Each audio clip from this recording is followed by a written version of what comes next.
ninguém. Quem o outro está pensando que é? E aí vai sobre a relação. E aí, uma comunidade que caracteriza boas obras e caracteriza uma maturidade em direção a ser uma comunidade insubstituível, é uma que não se sente reduzida e humilhada de servir um ao outro. E isso também envolve, irmãos, servir aqueles até que o mundo rejeita. Mas muitas vezes nós, hoje, como igreja, estamos fazendo primeiro pela Florinda e falando para os nossos irmãos: venham, tesouro, não se misture com essa gentalha. A gente faz isso. A gente acha que tem gente que merece e gente que não. Mas boas obras, como resultado de um caráter de uma comunidade de fé, é também olhar até para quem o mundo detesta. Aqueles a quem o mundo não enxerga, aqueles a quem as pessoas não querem ajudar. E ao experimentarmos, irmãos, esse caráter, entendermos essa comunidade de compaixão, a gente vai passar a agir de um modo diferente. E a minha provocação a essa igreja, nesses 23 anos, é que vocês repensem. Se é que não pensem, mas eu quero que pensem. Se vocês estão caminhando em direção às pessoas a quem o mundo rejeita, a quem o mundo detesta, as pessoas que você mesmo, esse não, pensa nessa pessoa. Às vezes é uma pessoa que votou no candidato diferente do seu. A gente viu muito isso, né, nas igrejas acontecendo. Às vezes é uma pessoa que torce até com um time diferente. É uma pessoa que tem uma condição social diferente, uma orientação diferente. E você está disposto a servir essas pessoas? Você está disposto a ir em direção a essas pessoas e ser uma expressão de Cristo a essas pessoas? Porque nós estamos sendo as vidas que o mundo está vendo. Nós estamos sendo os pequenos cristos da sociedade. E aí não sei se você se envergonha disso ou se isso te motiva a servir mais. Uma vez eu escutei uma história, eu acho que foi até aqui que eu escutei, de um pastor chamado Tony Campolo. Foi aqui, será? Acho que foi. Ele é um pastor batista que foi pregar numa conferência no Havaí, no Honolulu. E ele é um pastor da Filadélfia, se não me engano. E ele voou, e aí, por conta do fuso horário, ele teve a vontade de tomar café da manhã, só que eram 3h30 da manhã no Havaí. E ele saiu em direção procurando uma dessas lanchonetes. E ele encontrou uma que era muito suave. E aí ele sentou, e no próprio relato do seu livro ele fala que, para o desconforto dele, umas 8, 9, 10 prostitutas entraram naquele lugar. E aí essas prostitutas estavam então conversando e ele escutou a conversa. E uma delas, chamada Agnes, disse que o seu aniversário seria no outro dia. E aí uma das outras prostitutas perguntou: mas você vai fazer uma festa? Ela falou: nunca tive uma festa de aniversário. Então elas foram embora, e Tony se vira então para o dono desse restaurante e pergunta: você conhece essas mulheres? E o dono desconfiado: conheço. O que você quer com elas? Elas vêm aqui toda noite. E ele falou: não, meu nome é Tony, e eu queria fazer uma festa de aniversário para Agnes.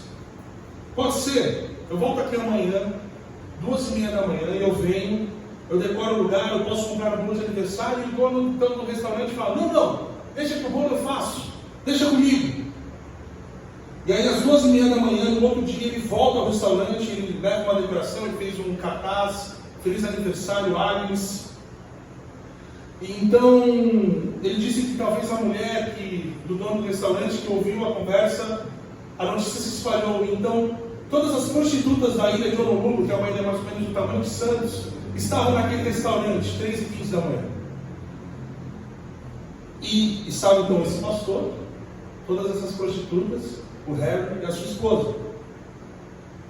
E aí, a Agnes chega com essa amiga, e ele fala que ele nunca viu uma pessoa tão pasma, uma pessoa tão atordoada, tão abalada, onde a amiga segura ela e ela quase desmaia de emoção. onde ela fica emocionada, então eles cantam parabéns para você, e chega o bolo. E a gente vai cortar o bolo daqui a pouco. E aí Harry, que tinha feito o bolo, fala, eles cortam o bolo, todo mundo quer comer um pedaço. E ela fica olhando atordoada para aquele bolo. Fica encarando aquele bolo. E aí ela fala, olha, a gente pode esperar, eu queria ficar um pouco mais com esse bolo. E aí Harry fala, não, tudo bem, se você nem quiser levar o bolo para casa, você pode, o bolo é seu. Ela fala, eu posso. E ela pega aquele bolo como se fosse a coisa mais preciosa do mundo e fala, eu volto já, eu moro perto, eu já venho. E leva esse bolo embora. Atordoado, e ela sai da festa. Ele fica aquele climão. E aí aquele pastor fala que o restaurante estava lotado com muitas prostitutas. E aí quando a porta fechou, aquele silêncio ensurdecedor, ele disse que ele é direcionado pelo Espírito, ele fala, o que vocês acham de nós orarmos para adorarmos?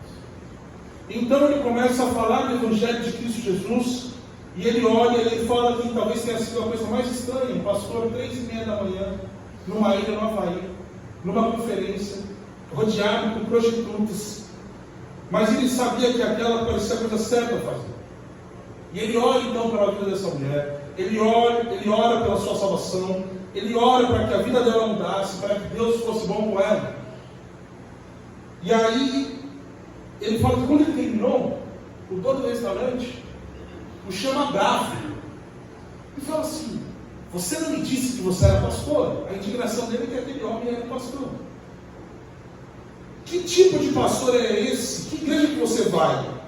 Ele falou que as palavras certas vieram e ele disse que ele é do tipo da igreja que faz festa para prostitutas às 3:30 da manhã. E aí Harry falou, não, você não faz, porque não existe uma igreja desse tipo. E se existisse uma igreja assim, eu faria parte dela. Irmãos, o tipo de caráter que nós devemos revelar a Cristo Jesus, de Cristo no mundo, é o tipo de igreja, irmãos, que faz até festa para prostitutas às 3:30 da manhã. É uma igreja que olha para a gente que o mundo não está olhando. É a igreja que olha para a gente que o mundo diz que já não tem jeito. É esse tipo de igreja que Cristo veio criar. É esse tipo de igreja que Cristo veio estabelecer. E aí, se você duvida, quem foi a testemunha da ressurreição de Jesus Cristo? É só você ler na sua Bíblia. Que eu saiba, ela não era uma mulher de família. O seu passado não era sobre isso. Se você pegar os discípulos de Jesus, o que era o melhor de todos, no nosso olho social antropológico, seria aquele que traiu. O que tinha o pedigree, o bom, era Judas. O tipo de igreja e de família que Cristo vem estabelecer, o tipo de mesa que Ele fornece, Ele serve, irmãos, é o tipo de igreja que é de gente que não merece. Porque se você acha mais merecedor do que a Agnes, você precisaria ver o conceito da sua própria história. Uma grande tendência que nós criamos, e talvez por conta das grandes narrativas, das histórias, das fantasias, é que nós achamos que nós somos heróis da nossa própria história. Irmãos, da sua história você no máximo é um vilão. E você não é nem um vilão bom, não é nem uma Nazaré Tedesco com uma carinha, você é vilão ruim. Novela das 6 da Record, você é esse tipo de vilão. Não é da novela das 9. Não é. Você é esse tipo de vilão. Você precisa entender, irmãos, que na narrativa da sua história, o herói é Jesus. Quem resgata, redime e dá um povo, uma família, e nos ressignifica é Cristo. Ninguém aqui tem a capacidade de se salvar. Por melhor que eu acho que seja. E aí, qual é uma igreja muito secreta? O que tem? O que é que faz a diferença para que essa comunidade não estamos caminhando para o fim da palavra, tem coxinha do outro. Mas qual é o segredo para vivermos tudo isso? Ele está no começo do texto, os versículos 19 e 21.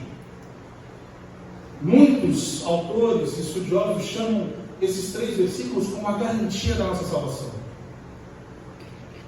E aí é muito simples mas ao mesmo tempo é muito profundo. A palavra que define é a plena confiança. E aí a plena confiança no quê? Em mim? No que o pastor Leandro, no que a pastora Elise fala? Não. É a plena confiança, irmãos, de que nós não somos rejeitados por Cristo Jesus, porque é no sangue de Cristo Jesus que nos livrou da condenação que nós podemos confiar. Nós queremos ser aceitos e muitas vezes nós buscamos entrar em círculos sociais, em relações, e temos certos comportamentos que nós queremos ser validados e aceitos por alguém. Mas a comunidade de Cristo é o contrário disso. Nós já fomos aceitos e validados por Cristo Jesus. Por isso você não precisa se validar para ninguém aqui. E ninguém precisa se preocupar com isso, porque todos nós fomos comprados pelo sangue precioso de Cristo. E isso deveria trazer esperança aos nossos corações. Mas não está trazendo. Uma das características que talvez seja um grande problema da igreja hoje é que nós perdemos o maravilhamento. Nós perdemos a capacidade de contemplar o Deus Criador. E em tudo que a gente cantou aqui, não foi nada combinado. A gente não consegue conceber o Deus a quem nós servimos. E aí, por que muitas vezes a gente não faz isso? A gente está desmerecendo o próprio Deus a quem nós servimos, achando que é assunto secundário.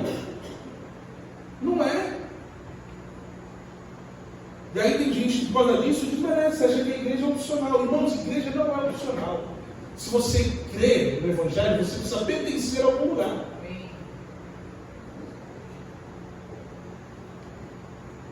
Não vai desenvolver espiritualidade individual, não existe isso. Não é sobre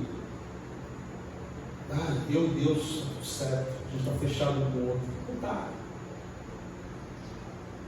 O que a igreja oferece é que nós já fomos aceitos pelo sangue de Jesus. E aí a gente é admitido no melhor círculo social que poderia ser, o do Pai, do Filho e do Espírito Santo. E aí nesse círculo nós encontramos uma família. Procurando o Deus, o Pai, encontramos irmãos no caminho. Encontramos irmãos na jornada. Você procura, mas você não precisa mais, porque você já foi incorporado na história da redenção. Deus está usando pessoas comuns, irmãos, para fazer coisas extraordinárias através dele. Seja essa pessoa comum. Seja essa pessoa ordinária, não é ordinária com bariloche, mas a pessoa ordinária é comum. A língua portuguesa é muito rica.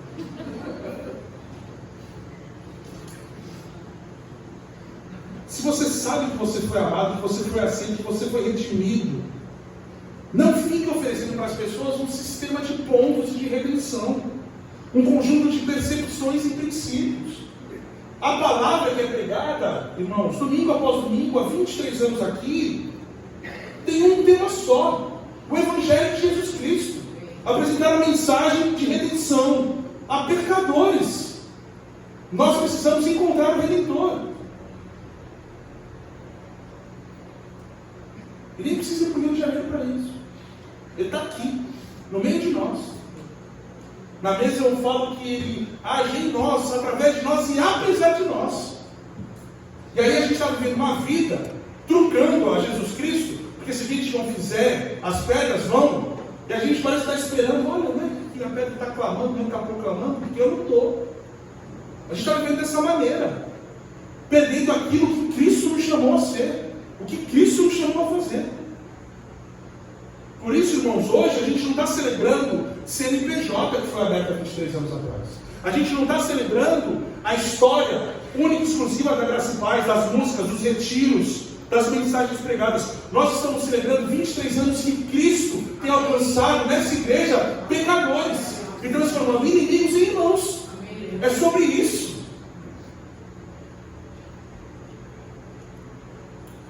E aí é por isso que aí a gente não desmerece reuniões como, durante muitos anos, a reunião de oração, que o pastor Silas fala que a vida da igreja acontece, que às vezes vinha um irmão amado só para agradecer. Se você é acreditado, você sabe o que eu falo. E isso é reconhecer que Cristo o alcançou, e o redimiu e o transformou, e ele veio só para agradecer, mas também veio para interceder e orar por aqueles irmãos que estão com seus corações aflitos, encorajando e estimulando aqueles que precisam.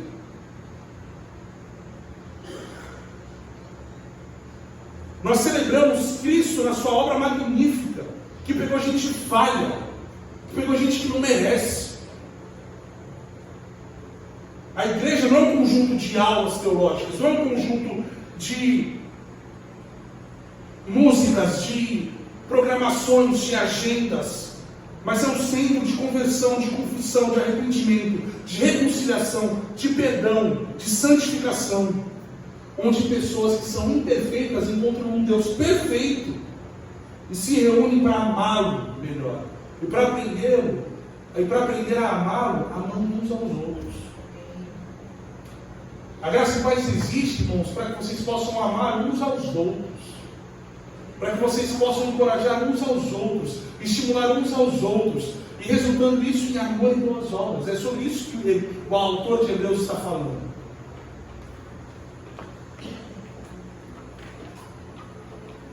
Porque quando a gente entende que é sobre Cristo, e esse é o ingrediente secreto, porque parece que se tornou um pré-requisito hoje, eu queria ir numa igreja que seja bíblica, porque muitas igrejas não estão mais sendo bíblicas, estão negociando a verdade por qualquer coisa, mas é porque a gente entende que é por causa de Cristo que a gente pode se encorajar, se reunir, se estimular, porque Ele fez a boa obra em nós, e apesar de nós. E aí quando a gente entende que é por causa de Cristo, a gente revela esse caráter, e aí a gente se torna insubstituível. Esse é o caminho. E aí, quando eu pensava e refletia sobre essa mensagem, me veio a imagem, eu falei para vocês que gostam muito de filmes, de um filme que tem quase 23 anos. Eu lembro que eu ganhei muitos ingressos de uma irmã dessa igreja, que a empresa que ela trabalhava fez uma ativação para esse filme. E aí eu ganhei um calhamaço de ingressos. Calhamaço. Para ir assistir O Senhor dos Anéis e o Retorno do Rei. Eu não sei quantas vezes eu fui no cinema assistir esse filme. E existe um personagem, o Aragorn. E o Aragorn, a gente pode discutir isso depois, ele também representa a figura de Cristo Jesus na obra de Tolkien. Tolkien era cristão. A figura do rei. E no filme O Retorno do Rei, eu estou falando isso, eu até... Quando eu citei isso para minha esposa, eu ainda coloquei uma nota de rodapé. Quando eu falar sobre isso, minha esposa vai querer assistir o filme. Quando eu falei isso, ela falou, já quero assistir. Eu falei, tá bem, eu escrevi isso, eu mostrei para ela. É um filme que, assim, a gente fala, vamos ver, e vai começar a segunda temporada de Anéis de Poder essa semana na Amazon Prime.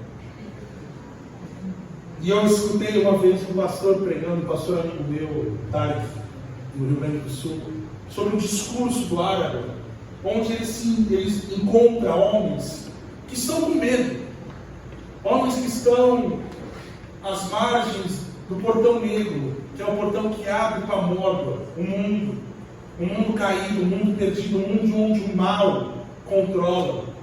E esses homens estão com medo porque eles enfrentarão uma batalha iminente. E aí, em um seu discurso, eu aconselho você, quando acabar, vai no YouTube, coloca discurso do Aragorn, Retorno do Rei. E você não tem como se emocionar. A gente viu, inclusive, um pouco antes de entrar aqui, a gente falou, você está arrepiado, porque esse discurso é muito potente, é muito poderoso. Mas o discurso, então, ele fala e ele encoraja, dizendo que pode haver um dia onde homens, que a coragem dos homens termine, onde nós poderemos desertar os nossos amigos, trairmos os laços das amizades, mas esse dia não é hoje. Onde uma hora de lobos e escudos despedaçados, quando a era dos homens for destruída, mas esse dia não é hoje. Hoje nós lutamos por tudo que nós amamos. Ele continua esse discurso, e aqueles homens que estavam com medo de enfrentar o mal iminente, se encorajam, se inflamam. E o que isso traz para nós, irmãos? Porque é Cristo que diz que esse dia não é hoje. É Cristo que nos encoraja a seguirmos em frente. É Cristo que nos conduz ao meio, à perdição, a sermos luz para o mundo em trevas. É esse o tipo de igreja que Cristo quer que sejamos. É esse tipo de igreja que Cristo nos desafia a sermos por mais 23 anos. Gente que mesmo com medo, vai com medo mesmo, porque aquele que está por nós é muito maior do que qualquer coisa que possamos enfrentar. E aí, irmãos, nós podemos, e o grande segredo é que nós podemos hoje encarar as adversidades da vida, porque nós sabemos que Cristo está conosco. E Cristo é tão bom, que embora a gente se sinta sozinho muitas vezes, nós podemos olhar para o lado e encontrarmos irmãos. E mesmo se não tivéssemos essa comunidade, Cristo nunca nos deixaria só. Porque Cristo padeceu naquela cruz do Calvário sozinho, para que nós nunca mais estivéssemos. E essa é a beleza do Evangelho. A graça e paz, irmãos, vai ter um assunto só para o resto da vida: o Evangelho. O Evangelho de Jesus Cristo. E aí, tudo que parte do Evangelho. Porque se a gente negociar isso, a gente vira qualquer coisa menos igreja. A gente vira qualquer coisa menos o ajuntamento dos pequenos cristos. Esse dia não é hoje, pois Cristo se faz presente em nós. O pecado, irmãos, resulta em solidão. Mas a solidão não nos alcança, porque Cristo nos alcançou e nós somos perdoados. Cristo foi rejeitado para que nós não fôssemos. Por isso, não deixe de congregar.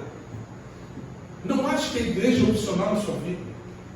Não ache que você vai longe, vai mais rápido sozinho. Você até vai mais rápido, mas você vai uma distância curta. E completar a carreira não é uma prova de 100 metros. A prova de 100 metros a gente deixa para o pessoal das Olimpíadas. Mas para eles. Não podemos esquecer que o objetivo principal de Deus não é mudar nossas situações, irmãos. Jesus não morreu na cruz para você trocar de carro. Jesus não morreu na cruz para você ser promovido na empresa. Embora essas coisas possam acontecer, não é sobre isso. Nunca foi. Aí a gente cria uma macumba gospel para querer obter de Deus o melhor. E aí, algumas igrejas falam, o melhor de Deus está por vir. Aí, o melhor está por vir, o melhor já veio. O melhor foi o Cristo. Ele está por vir porque ele vai retornar. Mas geralmente as pessoas não usam nesse sentido. Jesus não morreu para mudar nossas situações ou relacionamentos, para que a gente seja feliz, mas sim para nos mudar por meio das nossas situações e relacionamentos, para que sejamos santos. As boas novas, irmãos do reino, eu estou terminando, é que elas não são liberdade de dificuldade, de sofrimento, de perda. Não é sobre isso. Mas são as notícias de um Redentor que veio para resgatar a gente da gente mesmo. Veio nos libertar de nós mesmos. O seu resgate produz mudanças que alteram a nossa resposta a essa realidade, irmãos. E aí é por isso que hoje a gente celebra. É por isso que hoje a gente se alegra. Porque nele a gente pode enfrentar a vida e responder com fé, com amor e com esperança. E à medida, então, que nós somos transformados, ele nos permite fazer parte do que ele também está fazendo na vida dos outros. À medida que nós somos transformados, nós vivemos um das vidas dos outros que também estão sendo transformados. Até quando? Até que chegue o dia. Ao responder à obra do Redentor em sua vida, irmãos, você pode aprender a ser um instrumento nas mãos dele para abençoar a vida do outro. A minha oração, e o que eu tinha nessa noite, para graça e paz, é que essa igreja seja um estandarte, seja um anúncio, seja uma placa que aponta e revela, e encoraja e estimula a Cristo Jesus. De pessoas que não precisam ser validadas pelo que o mundo diz, mas entendendo que nós fomos alcançados e obtivemos algo que nenhum de nós conseguiu obter com nada no mundo. Foi a graça, é o nome de Deus que nos trouxe essa plena paz. E isso, irmãos, por mais 23 anos, ou até que o Senhor cumpra a sua obra e nos promova e nos chame a estar com eles. Amém? Vamos orar. Pai, obrigado. Obrigado pelo privilégio. Obrigado pelo privilégio de fazermos parte da sua obra. Obrigado pelo privilégio de estarmos aqui reunidos como um marco de que 23 anos o Senhor esteve conosco, o Senhor nos abençoou, o Senhor cuidou de nós, o Senhor nos sustentou. Pai, que ao longo de mais 23 anos ou pelo tempo que o Senhor tiver até a sua volta, nós sejamos pequenos cristos que revelam o teu amor, a tua paz, a tua redenção ao mundo. Não nos deixe cair no comodismo, não nos deixe que esse seja apenas mais um aniversário, mas que seja um marco de transformação na vida dessa igreja, na vida dessa comunidade, que essa igreja possa servir a cidade e seja em amor, em alegria, em compaixão, em mansidão, mostrando que existe um só caminho, e esse caminho é o Senhor. Abençoa o decorrer desta noite, e tudo que façamos seja para a honra e para a glória do seu nome. Eu oro e peço, não no nosso nome, mas no nome de Jesus. E todos dizem amém. Amém.